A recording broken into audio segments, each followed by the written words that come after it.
2026 में NRI investors के बीच सबसे बड़ा सवाल यही है कि दुबई की चमक में इन्वेस्टमेंट करें या अमेरिका की स्टेबिलिटी में, क्योंकि अब ये रेस सिर्फ प्रॉपर्टी की नहीं रही, माइंडसेट की बन चुकी है।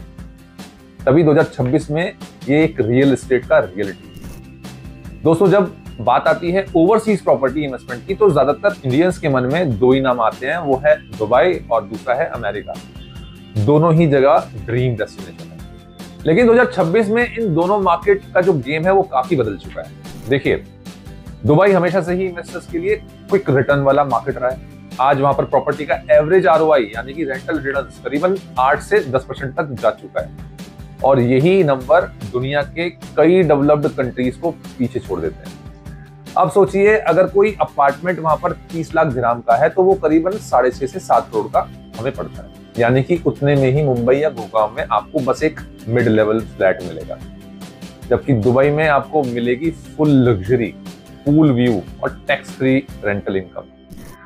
दुबई की प्रॉपर्टी की खासियत ये है कि उसका टैक्स सिस्टम या ये कह दें कि टैक्स फ्री सिस्टम।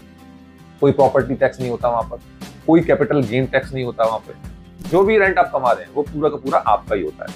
और अगर आप 2 मिलियन दिरहम से ऊपर की प्रॉपर्टी लेते हैं तो सीधा मिल जाता है 10 साल का गोल्डन वीजा, मतलब residency benefit, health care access और बिजनेस फ्रीडम सब एक साथ। अब बात करते हैं अमेरिका की, तो जो दिखने में थोड़ा सा स्लो लगता है लेकिन स्टेबिलिटी में अनबीटेबल है।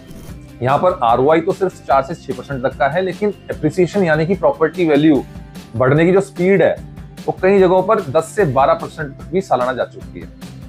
ऑस्टिन, मियामी, फोनिक्स जैसी सिटीज के अंदर प्रॉपर्टीज लिटरली गोल्ड बन चुकी हैं। अब डॉलर की वैल्यू देखिए, $1 के मुकाबले 83 रुपए। तो अगर आपने वहां पर $3 लाख की प्रॉपर्टी ली तो लगभग 2.5 करोड़ की इन्वेस्टमेंट बनती है।